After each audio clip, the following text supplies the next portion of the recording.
what is the future of a world where these somewhat diabolical companies that we're watching blackmail our government right now suddenly can lay claim to owning the DNA that's inside of your body because they manipulated it, they have, genetically modified it, whether you liked it or not.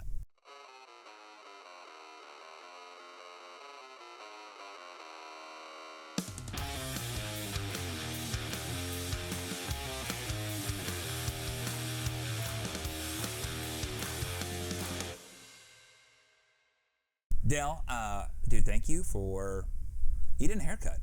I did need a haircut. Yeah. It was really kind of good timing. I'm not sure if I normally do this, but my hair person who I love is on a cruise right now. Yeah. And then I got the call, how about a haircut and a podcast? I was like, you know what? Perfect timing. No, I appreciate it. And, for me, I know you're big on having conversations and having uncomfortable, tough conversations that need to happen. Yeah. And I've always felt that. I subscribe to this quote from George Burns. Yeah, the comedian with the scar. Yeah. His quote was, the people who should be running the world are too busy driving cabs and cutting hair.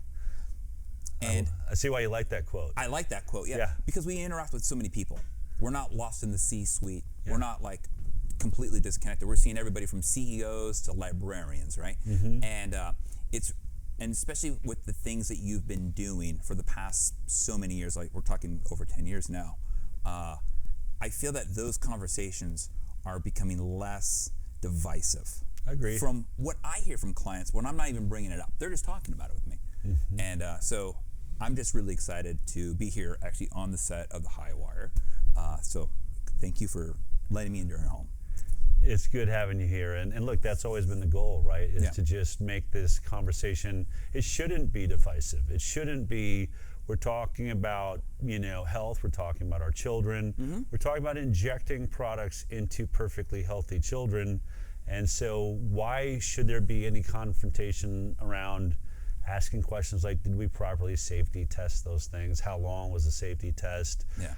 As a journalist, that's all I've done is just, I'm sort of like you. In fact, I'm very much like, I think I'm a journalist just because I was that kid at the dinner table at, 4 years old that just wouldn't go sit at the kiddie table. I wanted to ask the adults questions and listening on the conversation. Oh, yeah. I've been asking questions of everyone I've met my whole life. I'm really fascinated by human beings and what makes them tick. Oh, yeah. I think that if I'm a journalist, if you want to call it that, but doing interviews is where I was like, oh, I can actually get paid to do what I've been doing my whole life, which is talking to people.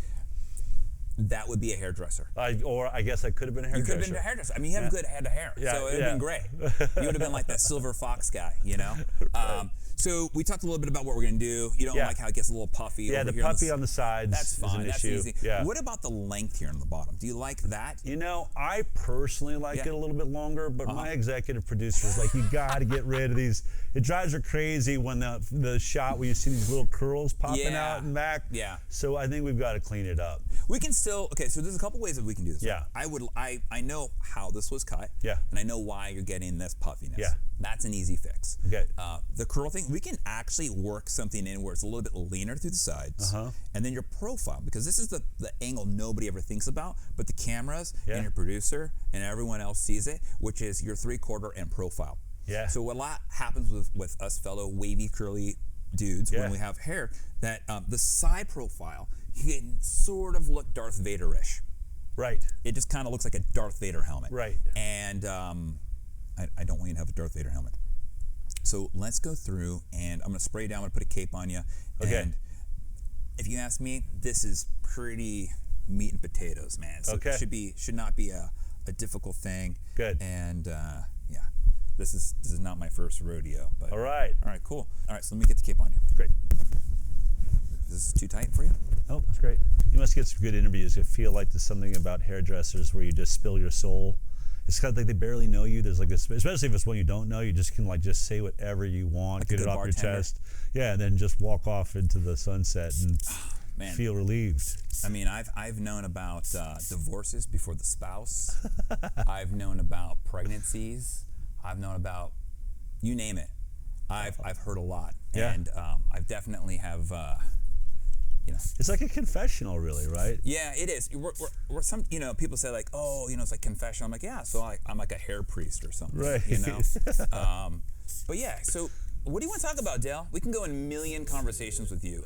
Man. I was telling you earlier, like you came onto my radar from having my clients who are like, hey, have you heard about this? There's these bills. And these are all clients of mine who were already in that like holistic crowd. And I was like, no, I don't know what you're talking about, right? Yeah.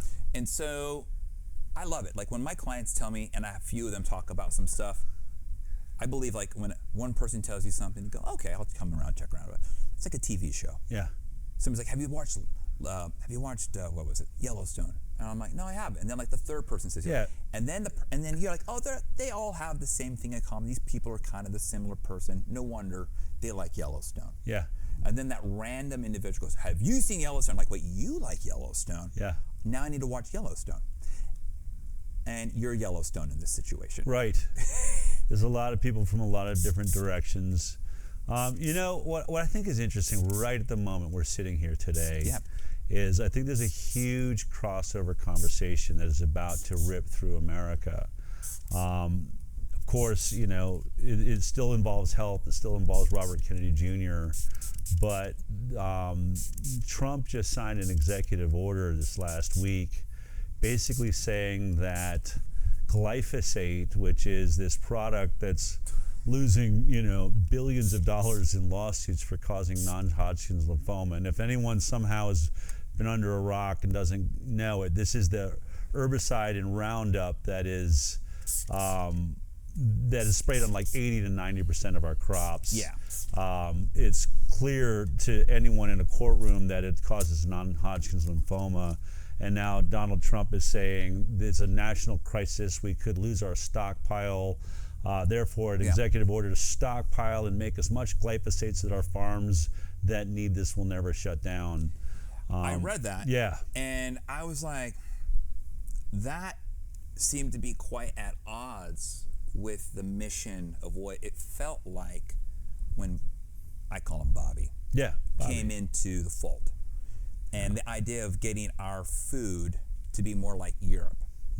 Because I don't care where anybody falls in the political spectrum. Everyone comes back from Europe going, I ate all this bread and I'm lighter coming back. Yeah. Yeah. Like, I ate a ton of bread. I didn't feel like I had some sort of like a bowel issue, or I didn't feel like I had a flare-up of eczema. Like all of these things. And those things don't affect where you vote. You know what I'm saying? Right. You can vote left or right. You can still end up with this shit agree. anyways.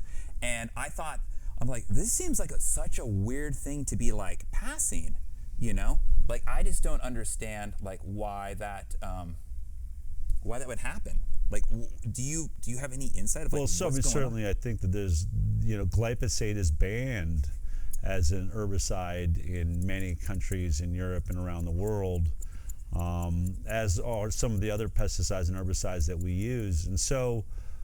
And I think you're right. People talk about having celiac disease, even like a wheat gluten intolerance in America, but they'll cheat in France because they can't avoid the croissant, and suddenly go, I had no problems whatsoever eating wheat in other countries. Yeah.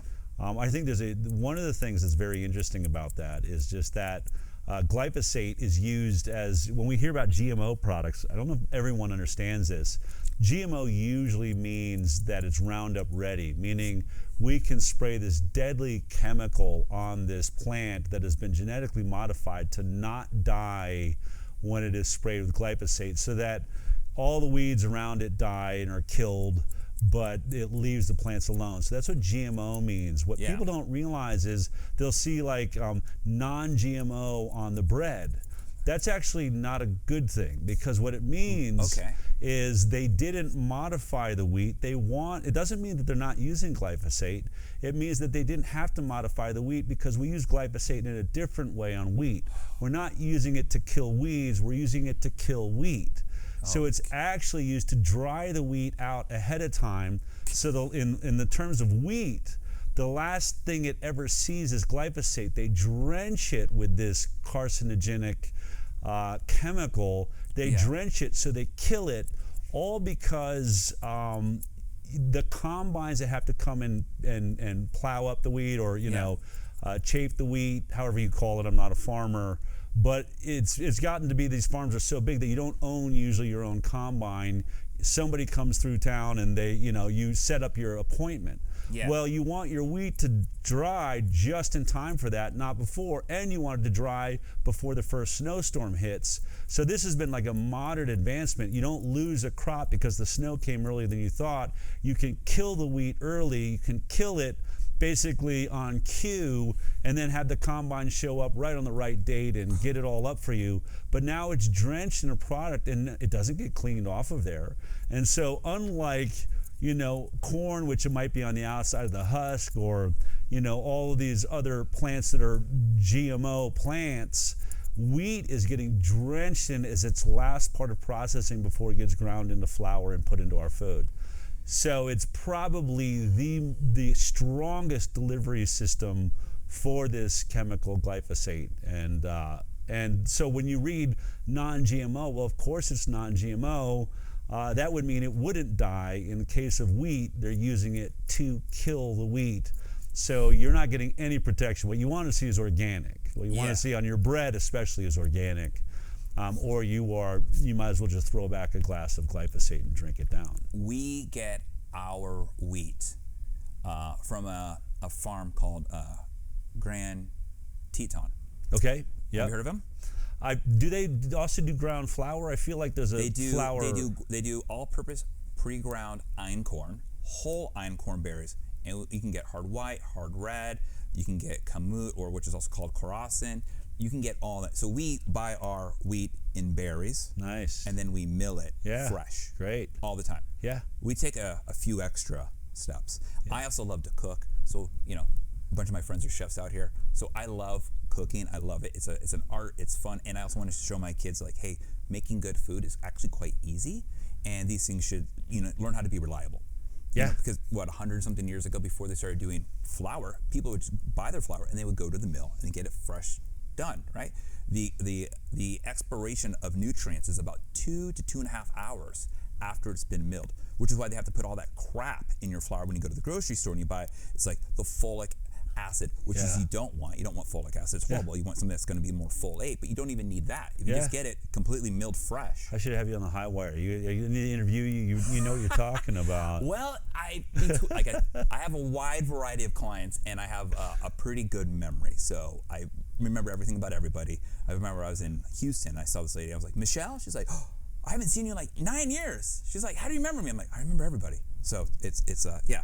But yeah, these are the things, and it's fun. And let me tell you, having a mill in your house, it's so fun because my two boys they love it. They think the whole thing's excited. Now, is that electric mill where you plug it in and it grinds it? Yeah, and it's a stone mill. Yeah, so my mom, because I had a total hippie mom, which is probably what puts me in the middle of this. Like we were all like macrobiotic eating, when I was a kid, vegetarian most of my life. I've sort of steered in my own direction since, having my own diet in my hands. But she wouldn't get the electric. She wanted to grind her own flour, but we had the one where it's like the big steel crank with two stones. And so you'd have to, we'd line up bitching the whole time, And I was the oldest, so I was the strongest, so I had to put in more time grinding the flour, and then, my brother would take a turn and my sister would take a turn. And that's great. So we made the wheat that way. But one other thing, too, though, is you get a little bit of the stone in there once in a while, right? You get that little piece of hard pumice moving through your system. I'm sure that's roughage in the most extreme version of it. I'm just gonna say mineral content. If you're not getting your trace minerals, we'll just count that and chalk it up to that. Yeah. So right now the glyphosate thing is kind of, and then I remember it came up, and I don't know, so I'm gonna ask you. You're probably more informed on this than I am. Yeah. I believe Trump is not going to endorse the no food dye ban. Oh, I'm hearing rumors of that, which is going to be very unfortunate. There's several decisions he's making, but let me just finish up on glyphosate before we move on, because what makes it interesting is what people should be watching right now. Yeah. Something almost identical to this happened in the topic I know more about, which is vaccines back in 1986.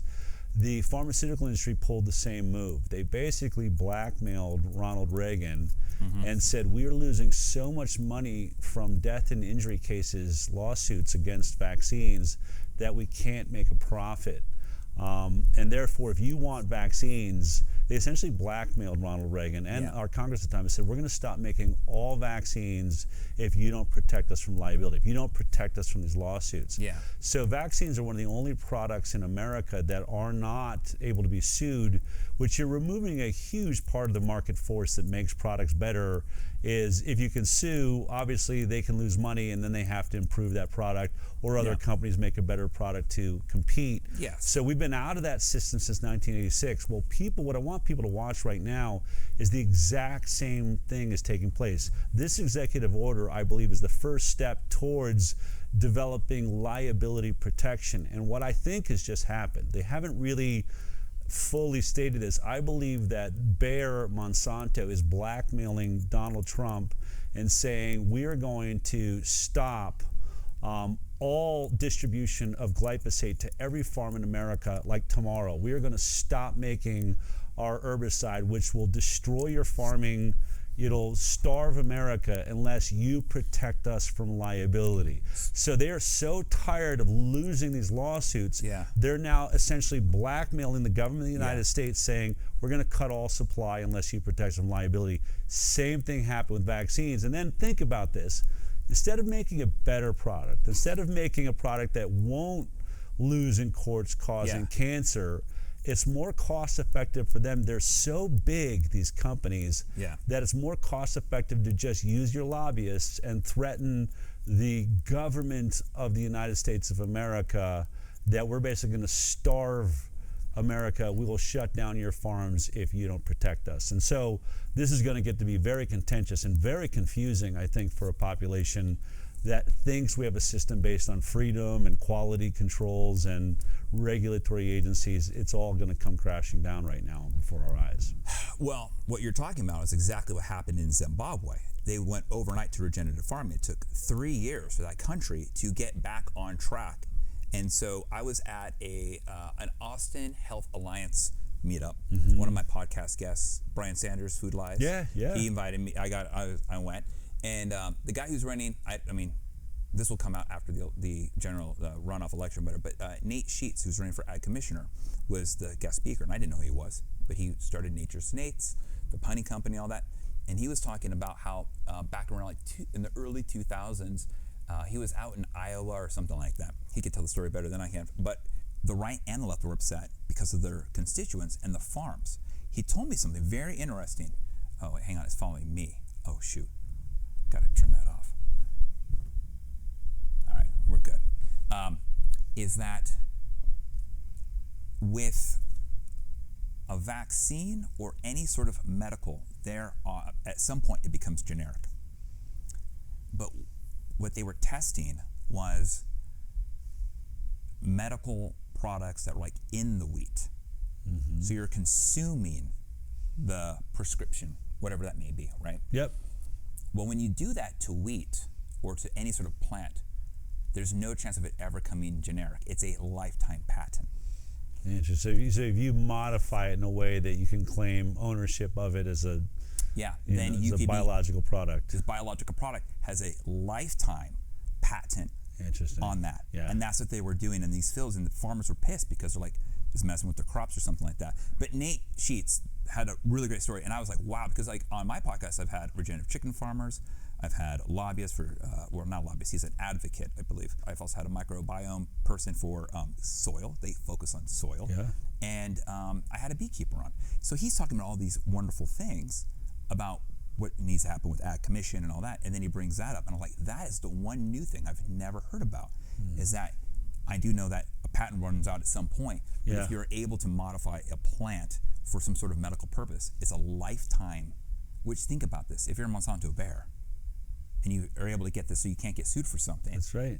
Now you have a lifetime patent on a drug that you can grow. Right. That's insane. That's everything.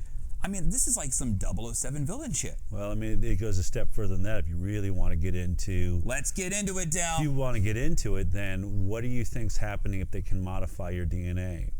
The same way, there's real concerns, and look, I'm not a legal expert, but there's real concerns for the same exact reason. You can't patent, and there's been rulings on this. You can't patent DNA just because you took it out, just because you bought it from 23andMe. But if you can alter that DNA where you've made it unique because of properties you gave it, you can then patent that. So there's a lot of questions with mRNA vaccine technologies. Will we see the inventors of these products and these mega, monolithic Johnson & Johnson, AstraZeneca, these are huge companies. Are they going to make a play at some point? Now, whether COVID vaccine did that or not, I think still is up for debate. Has it inserted itself in the genome? There's lots of scientists saying that it has. But let's just assume that clearly they're working towards having products that will insert themselves into our genome. Okay. Then the moment they achieve that, will they be able to say, actually, we own your DNA now. We have patented the DNA that is keeping you alive. And what will that mean for the choices I make in the future? To your point, by having these GMO beans and corn, when they would blow onto in the wind and land on organic farms, not only did they try to own the patent forever on every seed being grown, they started suing organic farms that didn't want Monsanto seeds, but they would go grab some of their crops and say, nope, that's our seed, we've germinated, it blew onto your property, so now you have to pay us a tax as we own that patent. What happens if they own patents on our DNA just the way they charged for organic farming? What happens if even you're eating organic food and you're doing the best and you're not vaccinating yourself, but somehow it sheds on you or spreads in you and gets into your bloodstream? What is the future of a world where these somewhat diabolical companies that we're watching blackmail our government right now suddenly can lay claim to owning the DNA that's inside of your body because they manipulated it? They have, genetically modified it, whether you liked it or not. I mean, what you just described is roughly one of the plot lines for Jurassic Park. Right. If nobody knows what I'm talking about, these crops are just getting eaten, and other crops aren't getting eaten because they were able to genetically change these locusts that only wanted to eat the non-GMO crops. Mm-hmm. Have you seen this Jurassic Park movie? No, I have not seen this one. It's great. There's like the guy looks sort of like a Steve Jobs character, but he's kind of like more Bill Gates-ish. Yeah. Yeah, and I was watching this. I'm like, oh my God, like this is a real villain in a movie. It's all in the same general place, right? You don't have to be a rocket scientist, which is what people will point out that Del Bigtree doesn't have a medical degree, and that's true. I'm a journalist. I'm a guy that you and Bill Gates both don't have medical right. degrees. I mean, that's a really good point. Did you finish college? No, I did not. Oh, you have that in common with Bill Gates as well too. Yeah. Just saying. Yeah. In fact, I was homeschooled. All the way up, I went to high school, and then I went to film school, so not like a full university. And when Bobby Kennedy asked me to be his director of communications when he ran for president, and my mom called me. I said, Mom, I'm going to be working for Robert Kennedy Jr. as his director of communications. And she said, really? Does he know you've never been to college? That's funny. Which was funny because that was her idea, right? She was really like, you don't need it, just follow your dreams. I don't really know if college is the answer these days anyways. I think that unless you want to be a doctor or a lawyer or something that I think requires that level of education. I actually foresee that we're going to have a shortage of lawyers.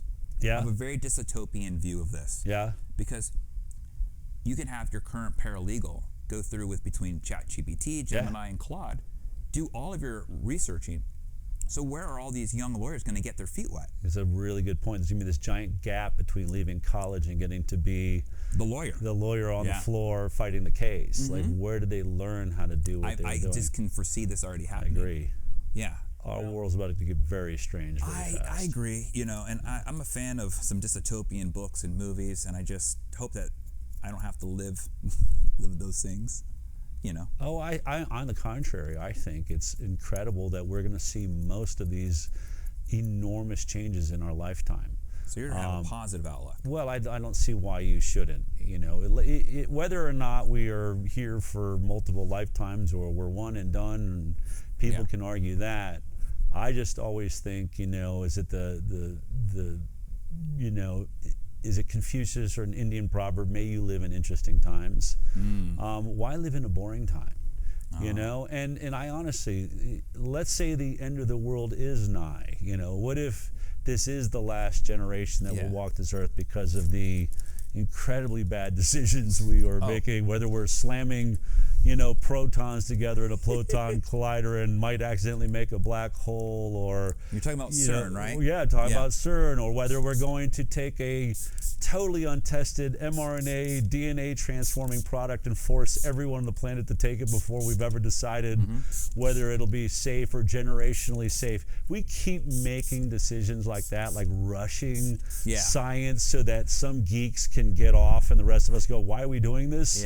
I don't know how long we are for this planet, but we'll have been alive to watch it all take place, which to me, it's being fascinated by life is critical to having a passionate life. And if the things happening around us today aren't making you interested, then I don't know what would. Well, you said that quote about may we live in interesting times. It always made me think of the beginning of A Tale of Two Cities. It was the best of times, it was the worst of times. And that never really made sense until I became a hairdresser, and I was hearing clients who were having the greatest times of their lives because the stock market was up and they're making lots of money. And then at the same time, I had a bunch of other clients that were like getting laid off. And I go, how crazy that is, right? Truly, that line is the best and the worst. It all depends on, I guess, how the time is affecting you. I think that's true. I think your perception of things, right? I mean, we all have a different perception. We're all experiencing things in a different way. I mean, the stock market's a really good example. Really great, talented traders love a volatile market. Oh, yeah. Right? The average person doesn't have time to focus on it, isn't an expert. We hate it. But, and I suppose it's like, I just broke my ribs, right, skiing. You find it interesting that, I've thought about this in life. As a skier, you don't go up and stay on the bunny hill and just show off how good you are on the bunny hill. There's something about human beings where we like it to be more and more and more and more difficult. The better we get at something, the more difficulty we want. So I look at the world we're in right now. Maybe we're all kind of like extreme skier souls that came in, and now we're on the double black diamond leaping off of cliffs and facing AI and possible extinction. Maybe we're some old souls that are, maybe we need to get back to being bored a little bit more. Maybe decide, maybe the bunny hill isn't such a bad idea after all. I mean, I from having been the observer of families raising kids and watching them grow up as a hairdresser, I have 2 boys, they're 7 and 9, and I'm like, all right, like what choices do I want to make, right? The ones who kept them so busy they never had a chance to find themselves were like a very accomplished, aloof in their mid to late 20s. Degrees like crazy. Super, you want to brag about them, but you talk to them, like, what are you into? Like, I'm supposed to do this. I'm supposed to do that, right? And then some of the more hippie parents who'd kind of let their kids just kind of it looked like flounder in life. They found themselves. It reminded me, my parents allowed me to do whatever the hell I wanted to do. As long as I did 2 things. I kept my grades good and I didn't become an asshole. That was the rule. Very simple. I always think that's the 11th commandment. If I was going to put on a bumper sticker, 11th commandment, Jesus said, don't be an asshole. It kind of would just sum everything up, right? You don't need a lot of things. Just don't be an asshole. We all know what that is. So my wife and I, we definitely believe in letting our kids be bored. We just got Nintendo this past Christmas, and they are playing with Legos more than the Nintendo. They're way more fascinated with that. My friend was in town, and I went to go take him to Coda to go see my friend was racing his Porsche car, and all the technicians in the garage were so excited to see little boys interested in how something worked. And they were just big kids. These grown men are like big kids showing my little kids, here's how this works, here's that. And I was like, man, I wish school was more experiential about getting your hands dirty. Like I would love to see what would and this is off topic for you, but like what would a Mike Rowe school look like? So it's not that off topic. In fact, I love Mike Rowe. I was on his podcast recently. Super cool guy, and I got to interview him. He was one of our choices to potentially be vice president with Bobby. Oh, so wow. one of the coolest meetings I've ever sat in was Mike Rowe having to wrap his head around, why the hell am I here? Yeah. If I ever meet Mike Rowe, I'm going to ask if I can have the licensing to his voice for my eulogy. Yeah. Like that's what I want. Like I go through life narrating the way Hunter S. Thompson writes, but with his voice narrating the words of Hunter S. Thompson. Like that's what goes on in my mind. And everyone's like, that's a crazy mix-up. I'm like, in my head, it's so soothing. I love it. It's a little crazy and a little comforting. Yeah, no, his work, MicroWorks, is I think the name of his nonprofit that looks to educate kids on the potential that great blue-collar jobs have out there. And he's making a really good point that everyone said AI was going to wipe out the blue-collar class. It looks like it's going to wipe out the white-collar class first and foremost. All intellectual work that we do, ChatGPT, AI, but go to someone's house and get unclog their toilet. That's going to be paying really high. So we were fascinated by that. And Bobby had a line that he said, well, Mike, if you were vice president of the United States, we could turn MicroWorks into MacroWorks. And Mike really liked that idea. But I'm really grappling with exactly that conversation. I have a 17-year-old now who we homeschooled a lot of time, then started our own private schools to sort of keep him close. And he's in a tennis school right now, like getting in really good shape and getting great grades. Tennis? Yeah, for tennis. Nice. But I'm concerned. I'm really, as fascinated as I've expressed being about how crazy this world is getting, I don't really know what to tell him. I don't know how to prepare him for, I keep saying, you're gonna have to be resilient, and you're gonna have to get passionate with life, and you're gonna have to like challenges, and you're gonna have to be able to bob and weave and find your place in this world, because there is gonna be an ocean of unemployment. I think AI is gonna be so incredibly disruptive and destructive to the job market, at least in these next 5 to 10 years. Maybe we'll all figure out how we live in concert with robots and AI. With our AI overlords. I highly doubt it, but let's go ahead and assume the best. Yeah.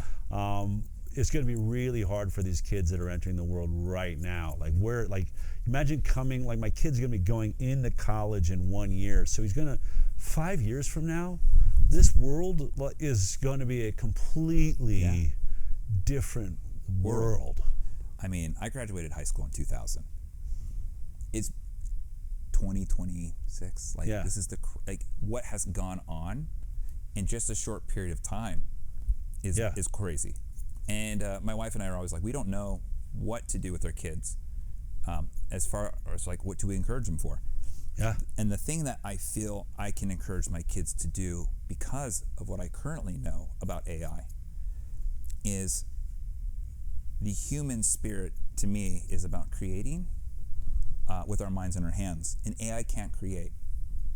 It can borrow, and people go, oh, look what it created. It borrowed. Yeah. It can't create. AI would never have been Jackson Pollock. Yeah. AI would have never have done Picasso. I don't believe. I mean, the early renderings of AI kind of look Picasso-ish. You know what I'm saying? Yeah. They couldn't get the thing. But I just want my kids to be to be able to think on their own, and to understand that AI is an assisting tool. I call it assisted intelligence, because it's only as good as the person prompting. And if you can't prompt, you can't get the answers. So if you don't know how to research, you're not going to become a great researcher if you already can't research. And how much talent does prompting take? I'm just not sure. I think there's a lot of problems too. I agree with you on a certain level. Because I'm a creative, I'm a writer, I'm a filmmaker. I always thought, we're creative people will do the best. And then we were in the middle of a campaign, and Amaryllis Kennedy, late one night, it's 9 or 10 p.m. She's like, "Are you awake?" It's like, "Yeah." She's like, "I want you to listen to something." And she said, I just went into one of these AI song programs. This is probably 2 or 3 years ago now, middle of the campaign. Yeah. And just put in Robert Kennedy Jr. campaign song folk. Yeah. And she says, look what it made in 6 seconds. And I listened to it.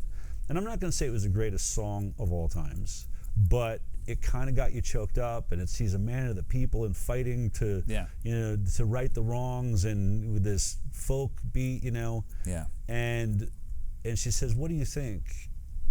And I said, well, it's an average song, but I feel like I just watched every commercial music writer, that does commercials, lose their job immediately. She's like, exactly.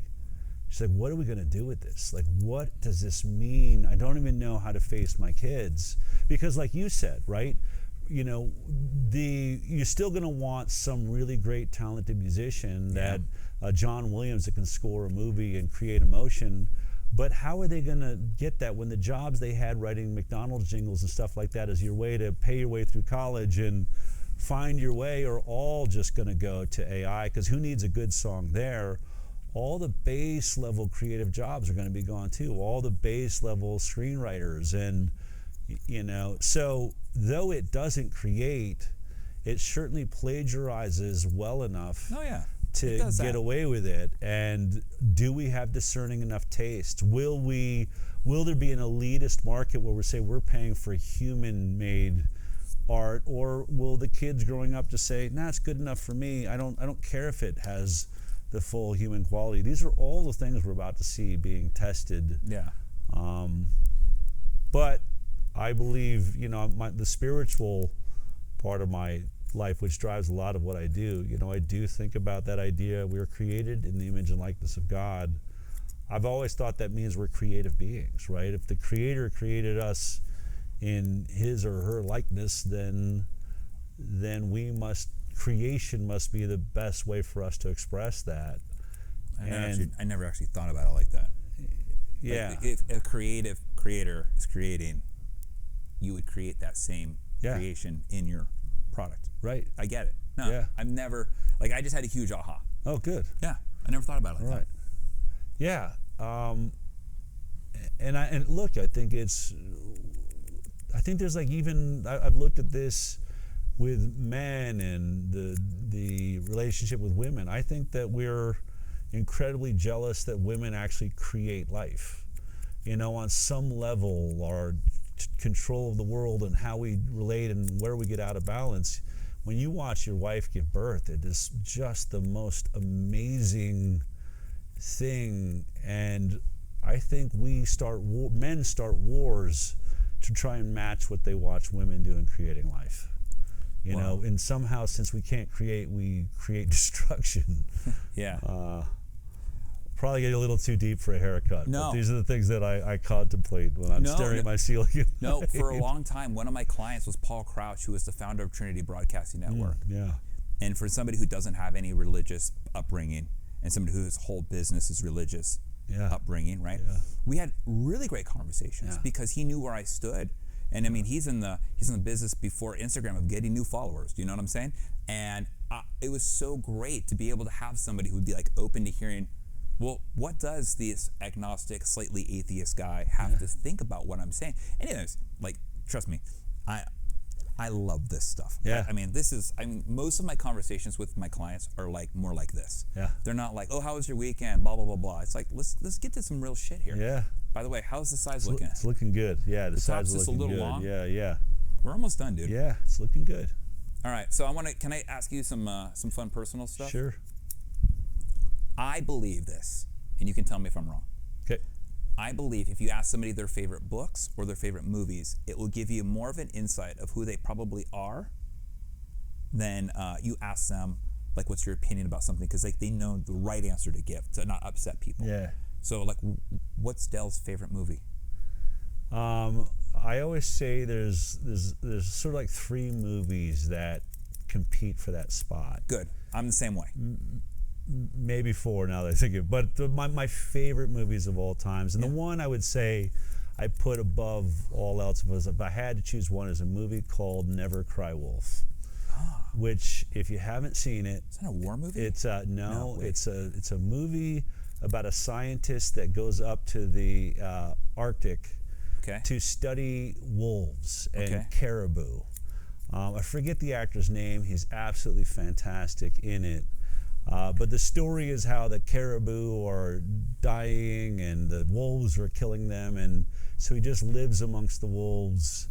It's this beautiful meditative film where he has a big bassoon he's brought with him, and he'll just sit on a rock and play the bassoon, and he meets an Eskimo nearby. But I watch that movie probably at least once every 2 years, because it's the greatest juxtaposition between human beings and nature. Is there a difference between us? Is there a difference between being human and being natural? Because it's the whole debate that you end up finding that the hunters are really the ones that are killing all the caribou, and then they want to kill the wolves that they found because they were the ones that, just Brian Dennehy's in it, great actor, plays the pilot that drops him off. But that movie is such a great study of humanity. There's this great scene where he's trying to hunt for the first time because he's just a scientist. He's freezing to death out in the cold, and he's tracking this bunny rabbit across this giant snowfield, and he's got this giant backpack on,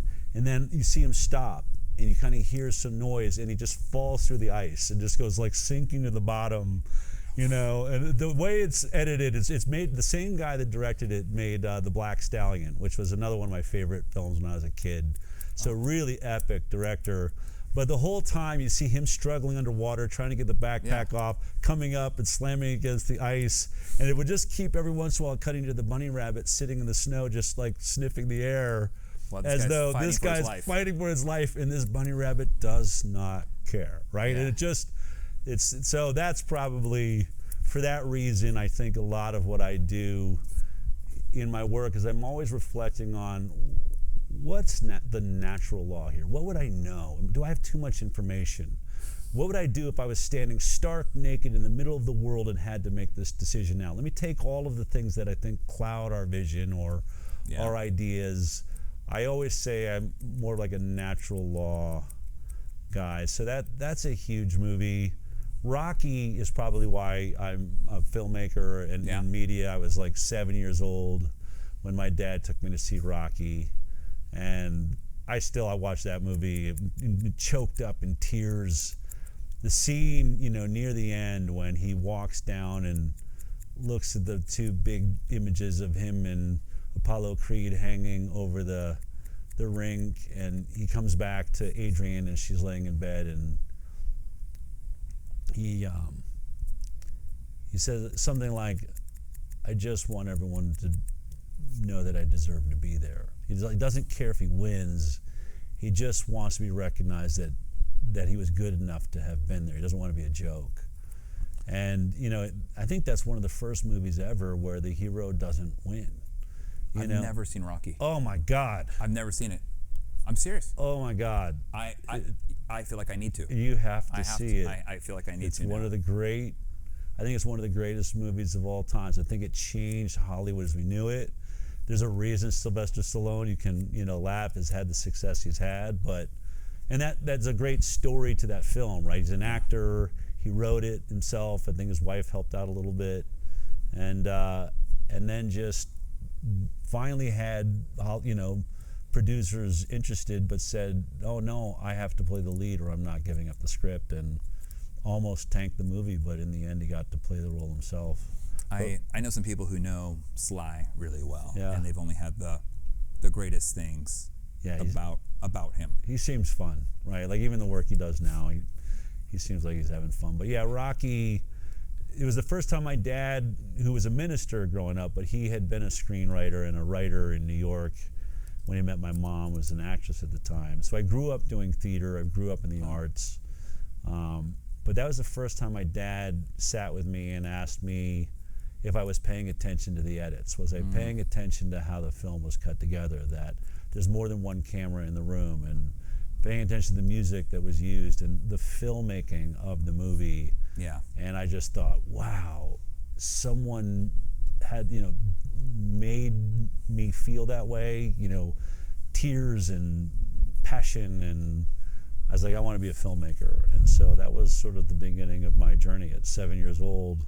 I'd say Rocky is a big part of what I do here. And then and I guess if you watch me, I'm one of those people that, doesn't mind being the odd man out on a mission, That's a hard position to be in, to be comfortable with the uncomfortable. Yeah. To know, like, in your center, like, I know not everyone's approving of this, but like, I feel it's the right thing to do. Yeah. Do you feel that there's a little bit of the underdog spirit that probably resonates with Rocky? Yeah. Because what you're doing is you're going against this behemoth, right? Yeah, huge. Yeah. So like Rocky seems like it's kind of like your spirit animal. It is. It's a theme that runs through, great works of art, and frankly runs through every history book that we read. I remember reading stories about George Washington, and they got scurvy or smallpox and they're frostbite, and he's like, if we could just cross this river tonight and catch them by surprise, I think we could turn, the course of this war. And they do it, and you read these stories, especially if you had a good history teacher. There's a lot of boring ones that I had one made in high about school, dates, he made me love history. Yeah. History is one of my favorite subjects, and I love knowing the obscure parts of a very well-known history. So it's like those little details. Yeah.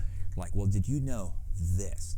And because of that one thing, the domino effect. Yeah. The exponential change that happened. Like, I love that stuff. Like, history's my favorite thing. Well, and if you really look at it, you realize, and I think there's a reason why our education system mostly turns it into, on what date did George Washington cross, as though that matters.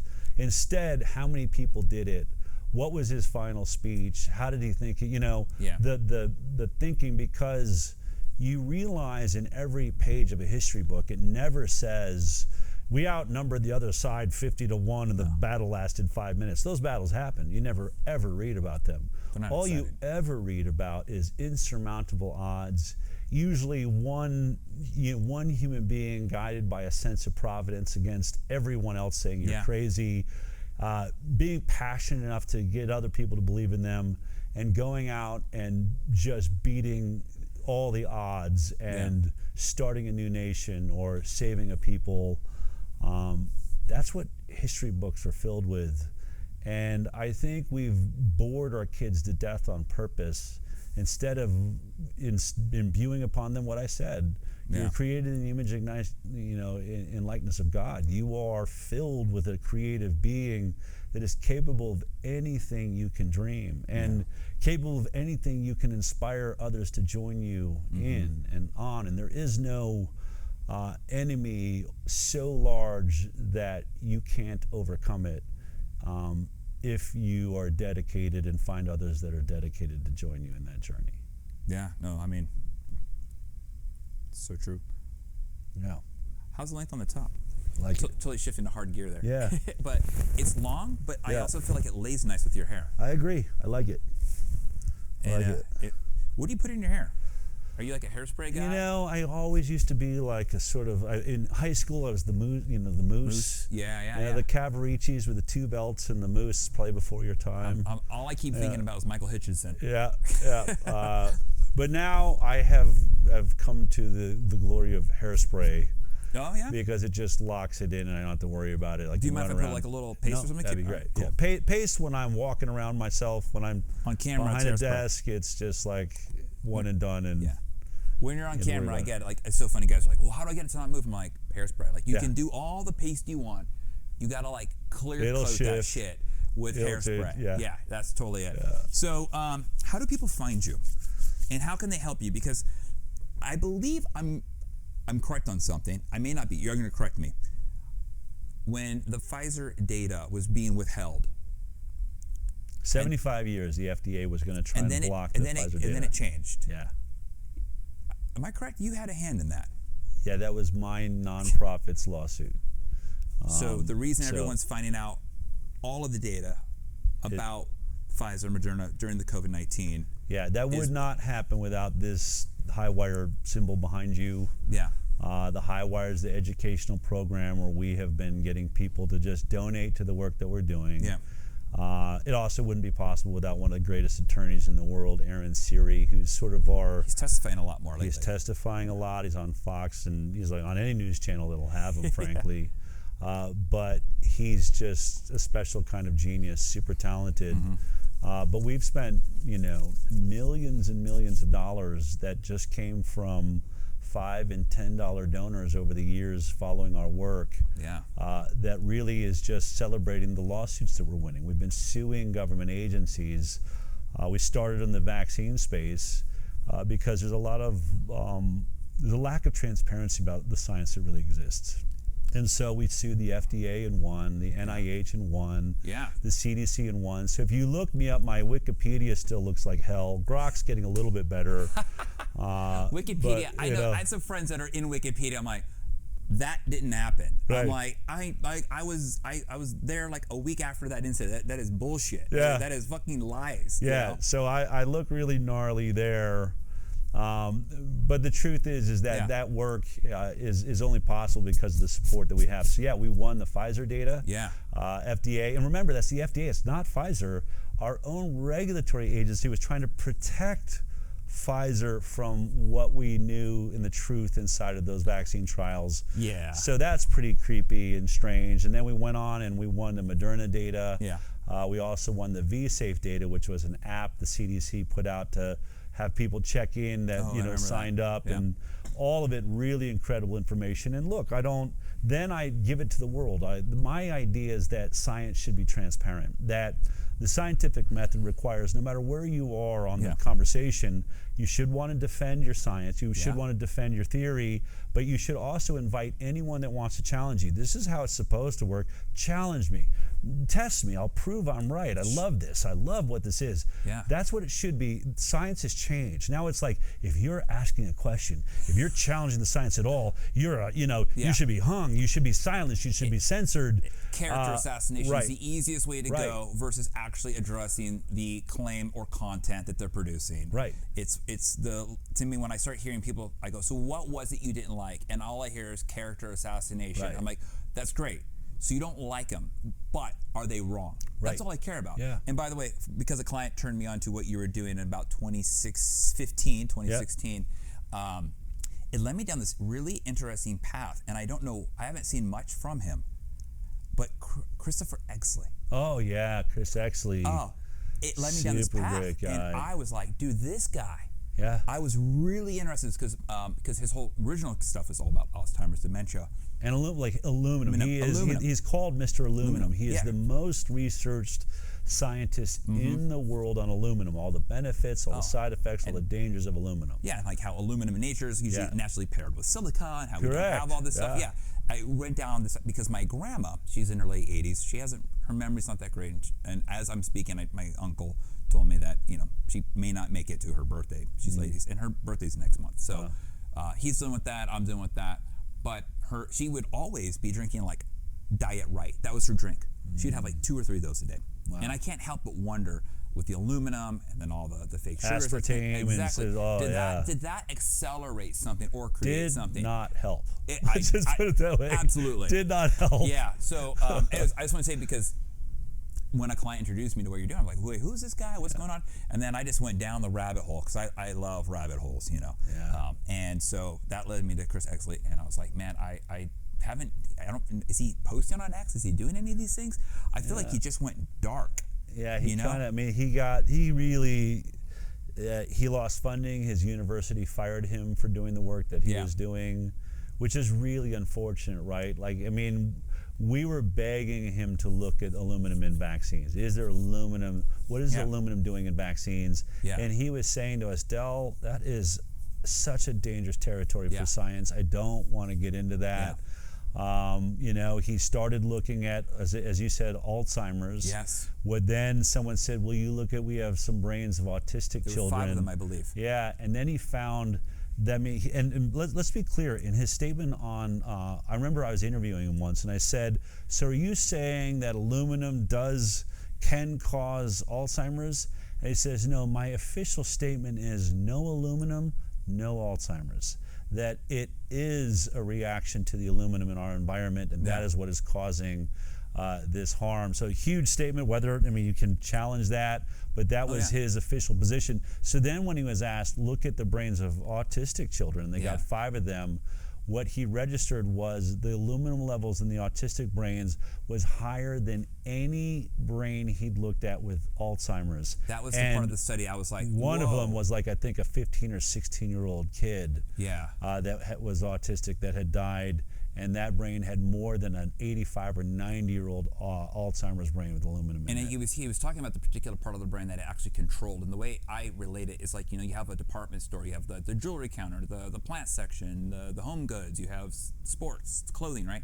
But then you have the general manager who oversees the entire store. And if I remember correctly, it was like that portion of the brain that kind of like is the general manager of, making sure the rest of the brain is organized. Yeah. And I was like, holy fuck. Yeah. That is insane to think about. Yeah. But I just remember reading that and I was like, and then he just went dark. And I was like, bro, what's going on? Like, I would love to hear more about his stuff. Now they're talking about Alzheimer's and dementia. It's like, no, what is it, stage 3 diabetes or something like that. That's the new thing that people have been talking about. Yeah. But I don't know where we go because we're done. I could talk to you for hours. We could go on. I mean, we talked before once at the Malhotra event. Yeah. That was a really cool thing. Malhotra at Sapiens Center here in Austin. Yeah, when Brian invited me, I'm like, all right, because I had listened to the it was episode 1979 of Rogan with Malhotra. I remember I was up in Washington teaching some classes, and I was listening to this, and he was talking about that paper he wrote, like in like 2010, 2011 or whatever it was, about sugar being a bigger case of heart disease and statins.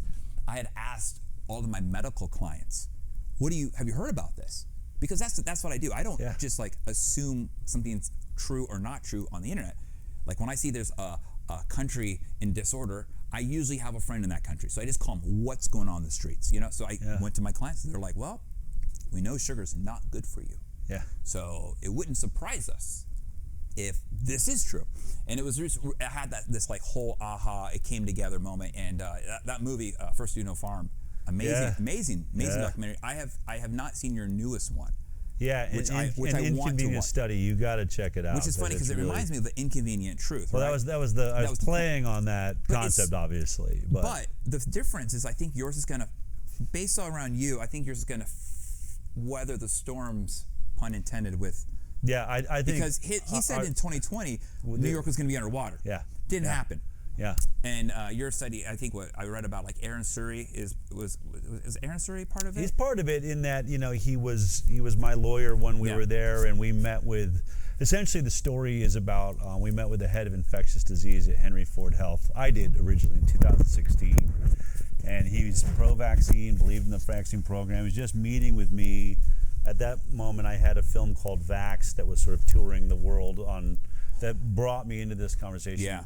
But he said something when I sat down to dinner with him. I was up in Detroit, and a mutual friend brought us together. And he said, look, I watched your movie, very compelling. He says, but you keep saying something in these YouTube videos that I've been seeing that I took offense to. You keep saying that vaccines have never been properly safety tested, that we cannot say that vaccines are safe. Yeah. He said, so I sit on the biggest databases in the world. I do research studies, So I went through the research so I can bring it to you. Yeah. And he said, I'm shocked that I have to sit across from you and tell you you're right. And I would say to this date, Atlantic just wrote basically a hit piece about me yesterday that came out. But one of the things they're starting to concede, they're almost completely there, is that there's never been a placebo-based trial of a vaccine prior to licensure, which means they never established safety. This is now known amongst all experts. They may be lying about it.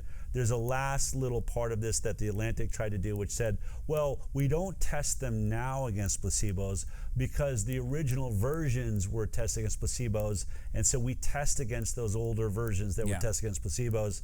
I didn't win all these lawsuits against the government to be wrong. Those weren't tested against placebos either. So there's no placebo anywhere in sight, which means there's no safety study anywhere in sight. So anyone that says safe and effective, that's not a scientific statement. That's an assumption or frankly, wishful thinking. And all of this becomes important. The Henry Ford, the scientist, I challenged him. I said, if vaccines are so great and you should be able to prove it, why don't you do a study that compares the health outcomes of vaccinated kids to completely unvaccinated kids? And that's what my movie is about, an Inconvenient Study. He finally did that study. It took 4 years, about 18,500 kids, the biggest ever, that looked at that. 2,000 of the kids were unvaccinated.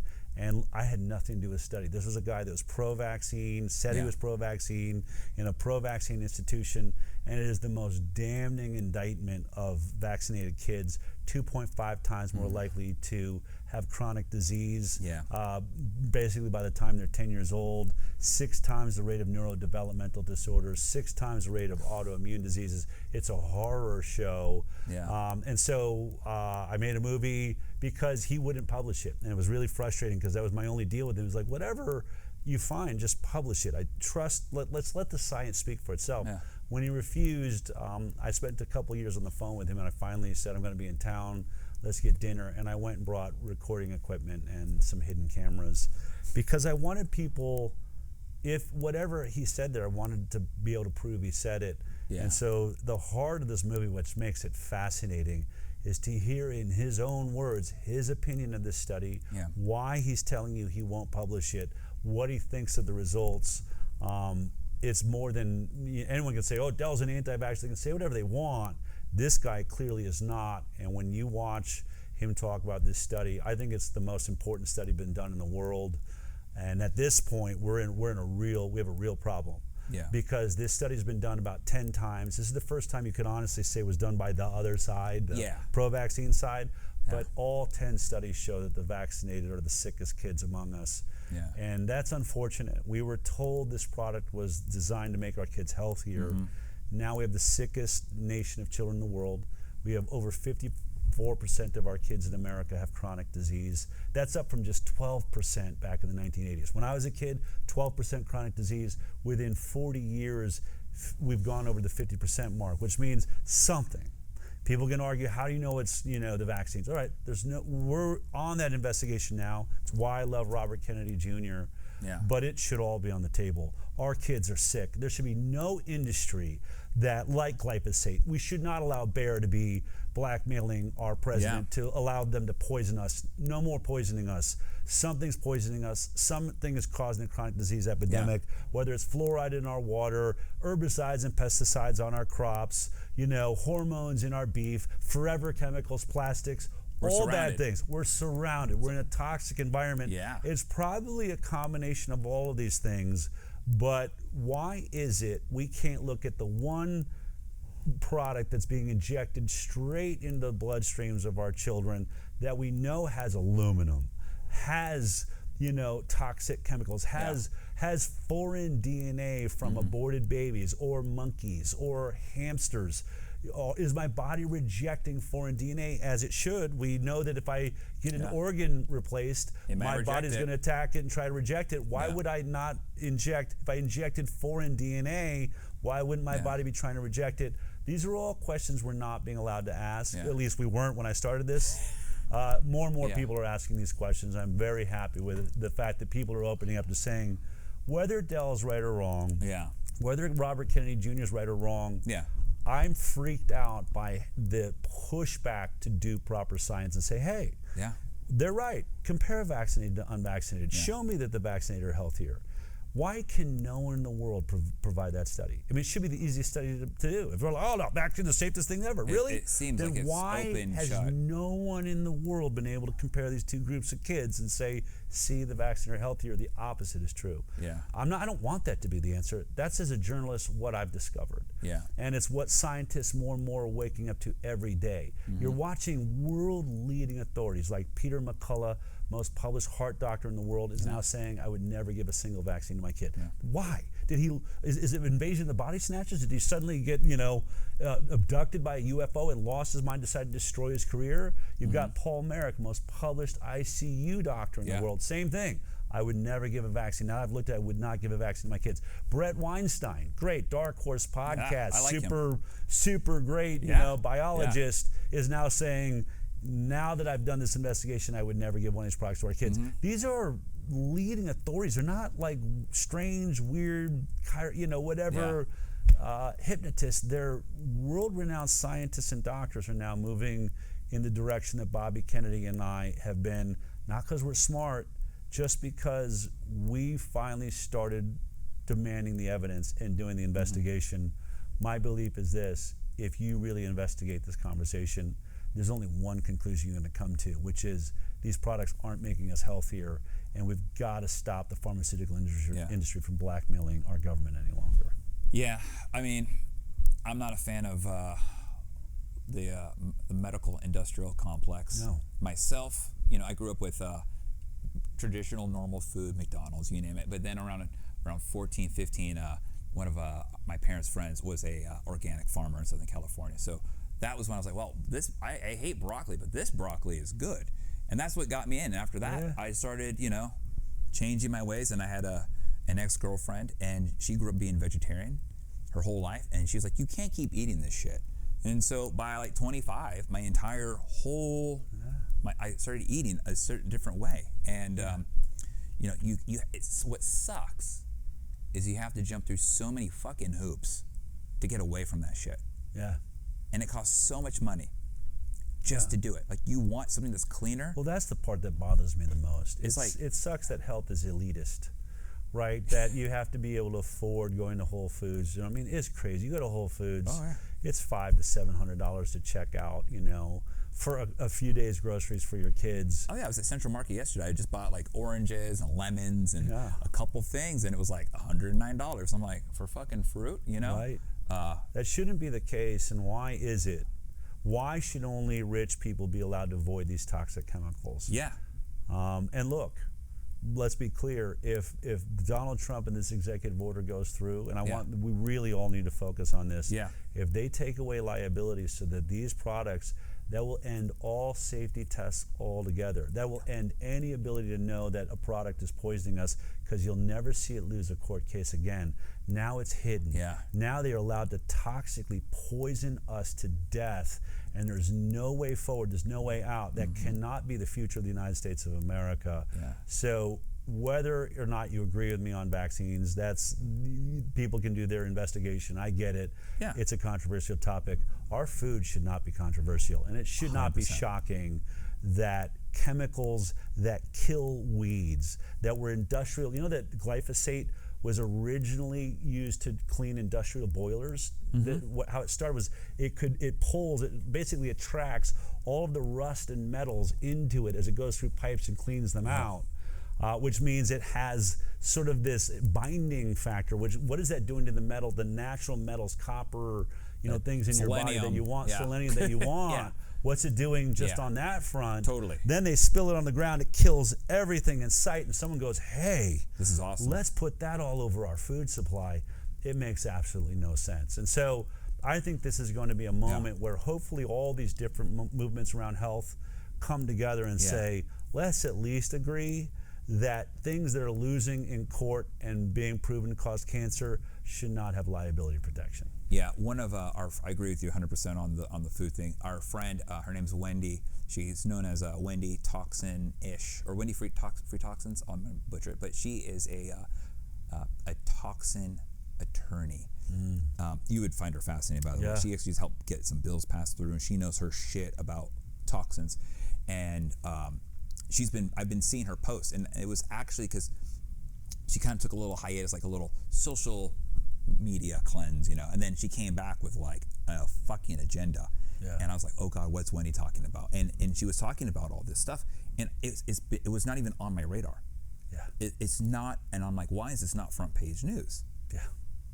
And there's only like a little blip that, this executive order is going to probably, I'm like, nobody is jumping, like nobody's like doing the bat signal, like, come on, like, what's going on? Because your news, guess who funds it? The same people that are buying off the politicians. I mean, George Clark's right. There's a big club, and you ain't in it. Yes, absolutely. I think we should end on that note. Thank you so much, Del.